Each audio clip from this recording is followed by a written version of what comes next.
नमस्कार दोस्तों, स्वागत है आप सभी का आपके अपने YouTube channel Rudra education point पे। दोस्तों, आज के इस वीडियो में आपके लिए लेके आया हूँ एक नदी, बहुत ही ज़्यादा इम्पोर्टेंट हिमालय नदी है, सिंधु नदी के बारे में बात करेंगे।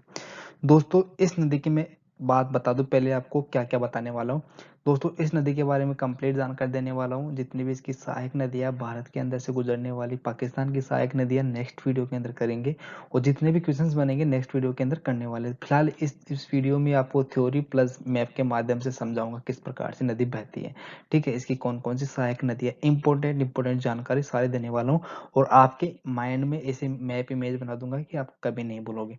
ठीक है दोस्तों, स्टार्ट करते हैं। सबसे पहले मैं आपको बता दूं, ये आपकी सिंधु नदी है, और इसका स्थान जो भी आपको इससे जितने भी क्वेश्चन रिलेटेड होंगे वो नेक्स्ट वीडियो में तो कराए जाएंगे, और यहाँ पे जितने भी बन सकते हैं क्वेश्चन मैं आपको यहाँ पे बताने वाला हूं। दोस्तों, स्टार्ट करते हैं सिंधु नदी के बारे में। तो दोस्तों, सिंधु नदी का उद्गम स्थान कहाँ से होता है, इसका उद्गम स्थान कहाँ से होता है, कौन से ग्लेशियर, सारी बातें बताने वाला हूँ। तो सिंधु नदी का ओरिजिन पॉइंट, दोस्तों इसका ओरिजिन पॉइंट आपका तिब्बत चीन। ठीक है, तिब्बत या चीन से इसका ओरिजिन पॉइंट होता है, और ये निकलती है आपकी कैलाश श्रेणी से। कैलाश श्रेणी पर एक स्थित है चेमायुंगडुंग ग्लेशियर, और चेमायुंगडुंग ग्लेशियर पे एक स्थान है बोक्कचू। तो बोक्कचू नामक स्थान से ये निकलती है। सबसे इंपॉर्टेंट दोस्तों, क्या क्या क्वेश्चन बन सकते हैं, सबसे पहले हम देखते हैं यहाँ पे तिब्बत और चीन। ठीक है, यहाँ पे आपका तिब्बत और चीन से इसका उद्गम स्थान होता है। तिब्बत और चीन में कहाँ से, एक कैलाश श्रेणी है, कैलाश श्रेणी में कहाँ से, बोकरचू नामक ग्लेशियर है। अब बोकरचू नामक ग्लेशियर में कहाँ से, तो यहाँ पे सॉरी चेमायुंगडुंग ग्लेशियर है, और चेमायुंगडुंग ग्लेशियर से बोकरचू नामक स्थान से इसका उद्गम होता है। बहुत ज्यादा इंपॉर्टेंट है दोस्तों, आप यहाँ पे देख पा रहे हो। तो ये आपकी श्रेणी हो जाएगी कैलाश श्रेणी, उस कैलाश श्रेणी के ऊपर आपका चेमायुंगडुंग ग्लेशियर, और वहां पे एक स्थान है बोकरचू। तो बोकरचू नामक स्थान से इसका उद्गम होता है, बहुत इंपॉर्टेंट है। ठीक है, नेक्स्ट हम बात कर लेते हैं अब तिब्बत और चीन और पाकिस्तान के अंदर से ये बहती हुई निकल जाती है। सबसे पहले तिब्बत या चीन में इसका उद्गम होता है, जैसा मैंने बताया बोकरचू नामक स्थान से, और ये भारत में एंटर करती है लेह लद्दाख। ठीक है, और उसके बाद में पाकिस्तान में पीओके वाले भाग में बहती हुई पाकिस्तान में एंटर कर जाती है। दोस्तों, भारत के में इसकी स्थिति किस प्रकार से है, तो भारत में देख लेते हैं।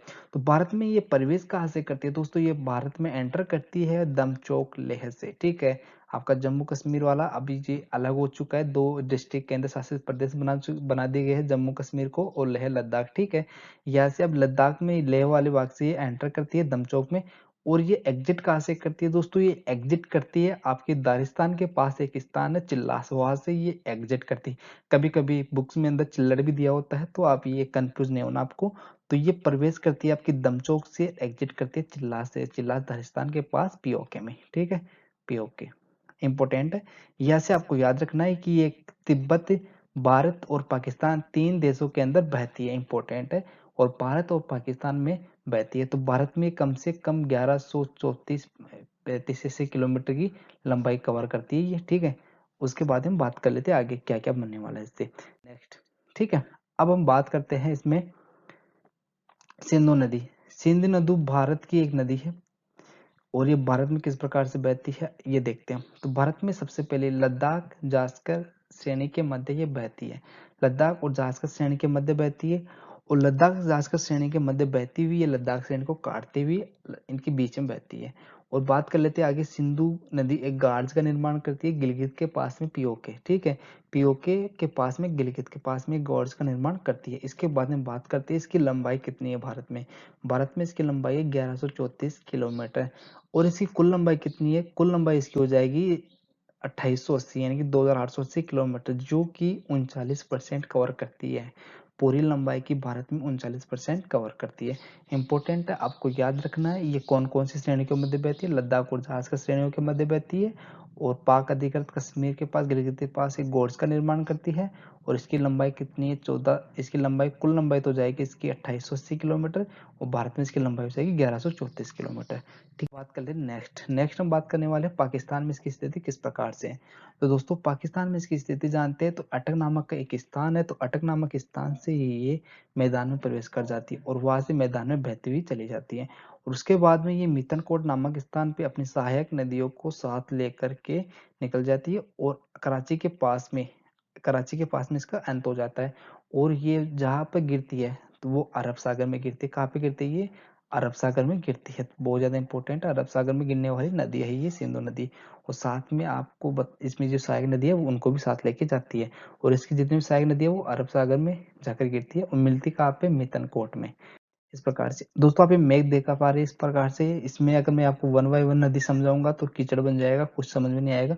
तो मैं आपको इसमें जो भी नदी समझाने वाला हूँ, आपको सिंधु नदी से स्टार्ट करूंगा, फिर आपको झेलम नदी बताऊंगा, चिनाब बताऊंगा, रावी, सतलज, इस प्रकार से बताऊंगा एक एक नदी को। और वो इस प्रकार से हम समझते चले। ठीक है, अब देखिए यहाँ पे आप, ये आपका मैप हो जाएगा। मैप के पीओके भाग दिख रहा है आपको, पीओके पाक अधिकृत कश्मीर, और ये आपका पंजाब, हिमाचल प्रदेश, ये उत्तराखंड, इस प्रकार से। और यहाँ से आपकी, अब देख लीजिए यहाँ से आपका तिब्बत चीन हो जाएगा, ये वाला हिस्सा तिब्बत तिब्बत चीन वाला। और यहाँ पे आपका ग्लेशियर बोकरचू, ठीक है, सॉरी, चेमायुडुंग ग्लेशियर है। और इस ग्लेशियर से आपकी नदी निकलती है सिंधु नदी। और इसी ग्लेशियर से आपकी दो नदियां और निकलती है सिंधु के अलावा। एक निकलती है सतलज नदी जो आपकी इस प्रकार से चली जाती है, और एक निकलती है ब्रह्मपुत्र नदी, जो नेक्स्ट वीडियो में बात करेंगे। ठीक है, अभी बात कर रहे हैं हम सतलज नदी और ब्रह्मपुत्र सिंधु नदी की। तो फिलहाल सिंधु नदी की हम बात कर रहे हैं। तो सिंधु नदी निकलती है आपके ये चेमायुंगडुंग ग्लेशियर से। और चेमायुंगडुंग ग्लेशियर पे यहाँ पे एक बिंदु है बोकरचू, यानी एक स्थान है बोकरचू, देख पा रहे हैं। यहाँ से निकलती है ये नदी आपकी सिंधु नदी। ये निकलने के बाद में भारत में प्रवेश करती है इस वाले बिंदु से। और इस वाले बिंदु को क्या कहा जाता है, इस वाले बिंदु को कहा जाता है, आप देख पा रहे हैं, दमचौक। इस वाले बिंदु को दमचौक कहा जाता है। इस बिंदु से एंटर करती है। और आगे आप देख पा रहे हैं यहाँ से आपकी जो श्रेणी है लद्दाख और जास्कर श्रेणी, ये आपकी लद्दाख श्रेणी है। इस लद्दाख श्रेणी को ये काट कर पीओके के अंदर चली जाती है। और पीओके के अंदर चले जाने के बाद में ये एग्जिट कर जाती है पीओके वाली से, चिल्लड़ के पास से। ठीक है, और लद्दाख श्रेणी और जास्कर श्रेणी के मध्य में बहती है। तो आप देख पा रहे हैं ये पीओके वाला जो हिस्सा चिल्लास हो जाएगा।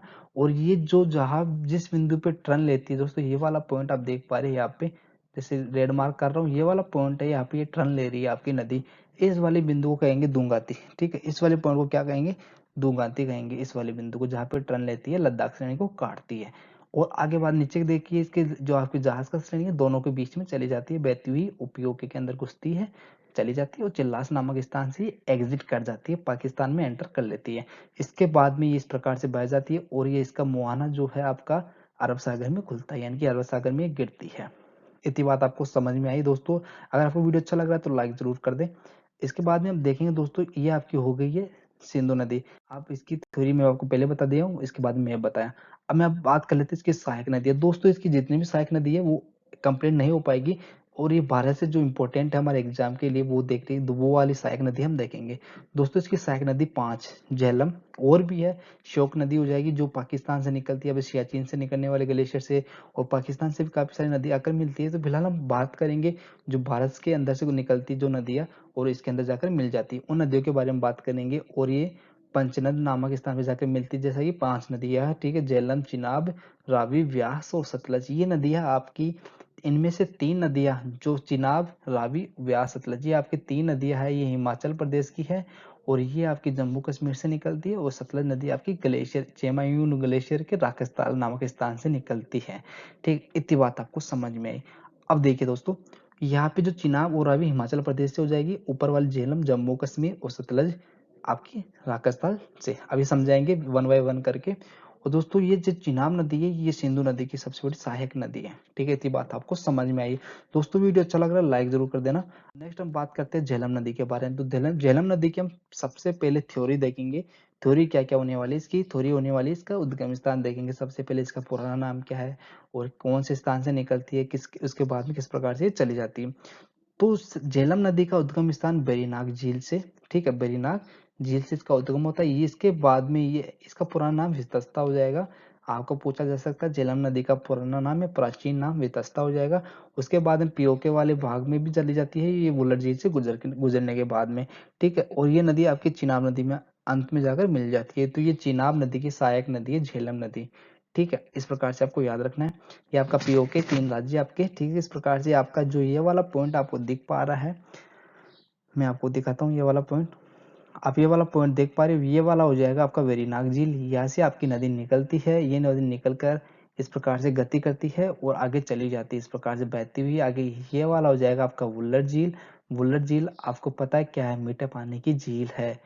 ठीक है। और यहाँ से आपकी नदी निकलने के बाद में ये वुलर झील में गिरती है, और वुलर झील में गिरने के बाद में ये चली जाती है पीओके वाले भाग को क्रॉस करके, और सीमा बनाती हुई चिनाब नदी में मिल जाती है। देखो यहाँ पे सीमा बना रही है इस प्रकार से, ये सीमा बना रही है इस प्रकार से, और ये पीओके वाले भाग में गति करती हुई यहाँ पे चिनाब नदी में आकर के मिलेगी। अभी मैं बताऊंगा इसका इस वाले पॉइंट को क्या कहेंगे जब चिनाब नदी में जाकर के मिलेगी। इस प्रकार से आपकी झेलम नदी हो जाएगी। और श्रीनगर, आपका जो श्रीनगर है झेलम नदी के किनारे ही बसा हुआ है, ठीक है, आपको याद रखना है। अब बात करते हैं वही रावी और चिनाब नदी के बारे में। तो चिनाब नदी को समझने से पहले मैं आपको बता दूं बाड़ा लाचा दर्रा क्या है। इससे हम पॉइंट टू पॉइंट कनेक्ट करेंगे किस प्रकार से चिनाब नदी का उद्गम होता है। दोस्तों बाड़ा लाचा जो ला दर्रा आपकी लाहौल घाटी में स्थित है हिमाचल प्रदेश में, और इसी के पास में स्थित दो स्ट्रीम निकलती है, दो धाराएं निकलती है आपकी, जो चंद्र और भागा नाम से जानी जाती है। और ये दोनों धाराएं मिलकर तंडी नामक स्थान में, तंडी नामक स्थान हिमाचल प्रदेश तंजी नामक स्थान से ये एक हो जाती है चंद्र और बागा। उसके बाद में ये चिनाब नदी बन जाती है, और चिनाब नदी का पुराना नाम हो जाएगा आपका अस्किनी। इसके बाद में ये बहती हुई चली जाती है, और ये चलने के बाद में अपने चिनाब के साथ में झेलम नदी का भी संयोग हो जाता है। तो जिस पॉइंट पे ये मिलती है उस पॉइंट को कहते हैं झुंग। आपको याद रखना है, झुंग त्रिमु इंपॉर्टेंट है। तो बाड़ा लच्चा दर्रा से लाहौल घाटी सेब उत्पादन के लिए बहुत इंपॉर्टेंट है, हिमाचल प्रदेश में है। यहाँ से चंद्रभागा दो स्ट्रीम निकलती है, दोनों स्ट्रीम निकलने के बाद में टंडी नामक स्थान पर जाकर मिलती है। उसके बाद में चिनाब नदी कहलाती है, चिनाब नदी का पुराना नाम अस्किनी हो जाएगा। उसके बाद में ये झेलम नदी का जल लेती हुई त्रिमुजंग वाले स्थान से आगे बढ़ जाती है। इस प्रकार से आपको याद रखना है। अब मैप के माध्यम से समझते हैं। तो दोस्तों ये आपका हो जाएगा चंद्रभागा हिमाचल प्रदेश में बाड़लाचा दर्रा के पास में लाहौल घाटी, ठीक है। इस प्रकार से दोनों धाराएं निकलती है और टंडी नामक स्थान में मिलती है, और यहाँ से आगे बढ़कर चली जाती है और पीओके वाले स्थान से भी गुजरती है। तो आपको क्वेश्चन बन सकता है पीओके वाले स्थान से कौन कौन सी नदियां गुजरती है, आगे नेक्स्ट आगे बताने वाला हूँ मैं आपको इसके कंप्लीट बातें। तो यहाँ से देखिए निकल जाती है, और आपकी वुलर झील के पास से ये वेरीनाग झील से निकलकर झेलम नदी वुलर झील से गुजर कर ये इस प्रकार से इस पॉइंट पर आकर के मिल जाती है, ठीक है। इस वाले पॉइंट पे आकर मिल जाती है, जिस पॉइंट को हम कहते हैं झुंग, ठीक है। इस पॉइंट को कहेंगे झुंग, फिर आगे ये चली जाती है इस प्रकार से। और यहाँ पे आपको याद रखना है चिनाब नदी के पास में ही एक बनाया जा रहा है रिहायशी क्षेत्र में विश्व का सबसे ऊंचा रेलवे पुल भारत के द्वारा विश्व का सबसे ऊंचा रेलवे पुल बनाया जा रहा है इस वाले क्षेत्र में। ये आपका क्षेत्र ऐसे याद रखना है आपको, चिनाब नदी के किनारे ही रिहायशी क्षेत्र है, और रिहायशी क्षेत्र में बनाया जा रहा है आपका विश्व का सबसे ऊंचा रेलवे पुल, जो कि करीबन 2022 तक या बन के तैयार हो जाएगा, ऐसी संभावना है, ठीक, आपको याद रखना है। और ये आप देख पा रहे हैं यहाँ से आगे भी बढ़ जाती है आपकी जुंग के बाद में नदी, ठीक है। चिनाब नदी आपको अच्छे से समझ में आई, चंद्रभागा पॉइंट टू स्ट्रीम के रूप में निकलती है और तंडी नामक स्थान पे जाकर के मिल जाती है। उसके बाद में ये बहती है पीओके में, और पीओके के बाद में बहने के बाद में आपको झेलम नदी का जल लेती है जुंग नामक स्थान से, फिर आगे बढ़ जाती है। और आपको रियासी क्षेत्र को याद रखना बहुत ही इंपॉर्टेंट है, चिनाब नदी के पास में इसका रेलवे ब्रिज बनाया जा रहा है विश्व का सबसे ऊंचा, ठीक है। आपको ये समझ में आया चिनाब नदी के बारे में, ठीक है। अब बात कर लेते हैं हम, अब आपकी रावी नदी की बात कर लेते हैं। दोस्तों चिनाब बात कर ली और झेलम नदी के बारे में बात कर चुके हैं, और यही आपका जो रोहतांग दर्रा है हिमाचल प्रदेश में। दोस्तों यही कहीं आपका रोहतांग दर्रा है, रोहतांग दर्रा यहाँ से इसी के पास में आपका ये आपकी ये नदी निकलती है, रावी नदी रोहतांग दर्रा के पास में से, ठीक है। रावी नदी निकलकर आपकी इस प्रकार से चिनाब नदी में आगे जाकर मिल जाती है इस प्रकार से, ठीक है। तो मेरा अब रावी नदी की जो डिटेल है थ्योरी वो आपको बता देता हूँ। रावी नदी रोहतांग दर्रा के पास से इसका उद्गम होता है, उसके बाद में ये पंजाब और हिमाचल दो स्टेट में बहती है, पंजाब और हिमाचल में बहती है, और आगे चलकर ये मिल जाती है चिनाब नदी में। चिनाब नदी की सहायक नदी है रावी, रावी भी चिनाब नदी की सहायक नदी है, और झेलम भी चिनाब नदी की सहायक नदी है। तो जहाँ पे झेलम मिलती है चिनाब में वो वाला स्थान जुंग हो जाएगा, जैसे ये वाला पॉइंट तो आपका जुंग हो जाएगा, और ये वाला पॉइंट हो जाएगा सराय सिंधु।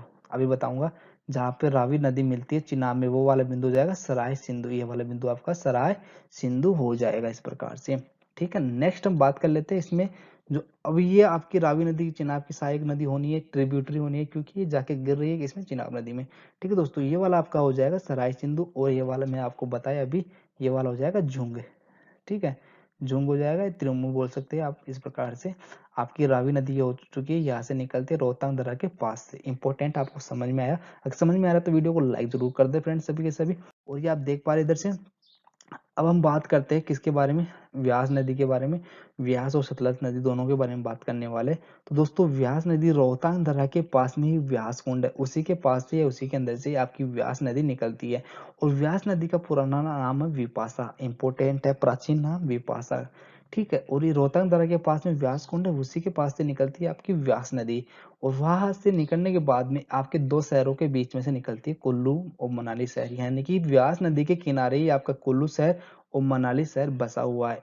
इंपॉर्टेंट बातें मैं आपको बता रहा हूँ, आपको याद रखनी है। और हिमाचल प्रदेश और पंजाब में बहती हुई निकल जाती है। कहाँ, पाकिस्तान में नहीं निकलती दोस्तों। इंपॉर्टेंट बात बता रहा हूँ आपको, ये पाकिस्तान में नहीं जाने वाली नदी है। पाकिस्तान में एकमात्र यही तो नदी है जो सिंधु नदी में मिलने वाली एकमात्र नदी है, तो यही तो है जो पाकिस्तान में नहीं जाती है। तो ये कहा जाती है, ये आपकी चली जाती है पंजाब के हरिके नामक बैराज स्थान पे, ये सतलज नदी में मिल जाती है।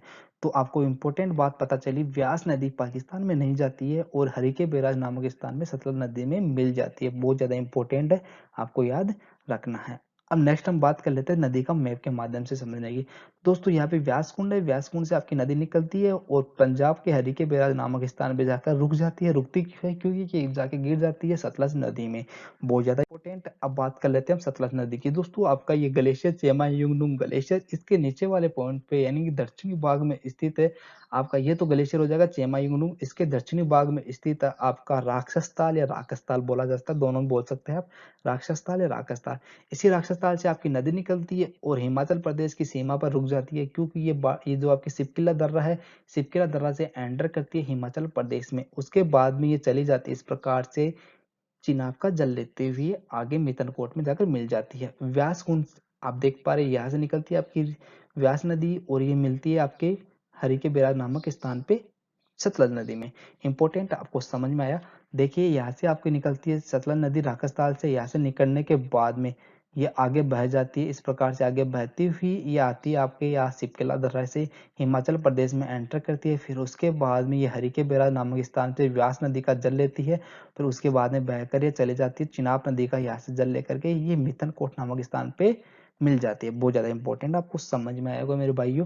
अगर आपको ये समझ में आया तो वीडियो को जरूर लाइक कर दे दोस्तों। अब देखते हैं इसकी सतलज नदी की जो भी थ्योरी है वो वाला पार्ट। सतलज नदी इसका उद्गम राक्षस ताल कहा से चेमायुंगडोंग ग्लेशियर राक्षस ताल, ठीक है। और भारत में प्रवेश करती है हिमाचल प्रदेश में, हिमाचल प्रदेश में प्रवेश करती है सिपकला दर्रा से। इंपॉर्टेंट बातें मैं आपको बता चुका हूँ, बहुत ज्यादा इंपॉर्टेंट, एग्जाम में सीधा सीधे क्वेश्चन पूछ जाते हैं। तो दोस्तों एक बार मैं यहाँ पे इस मैप के माध्यम से रिवाइज करा देता हूँ। सबसे पहले हम देखते हैं सिंधु नदी को।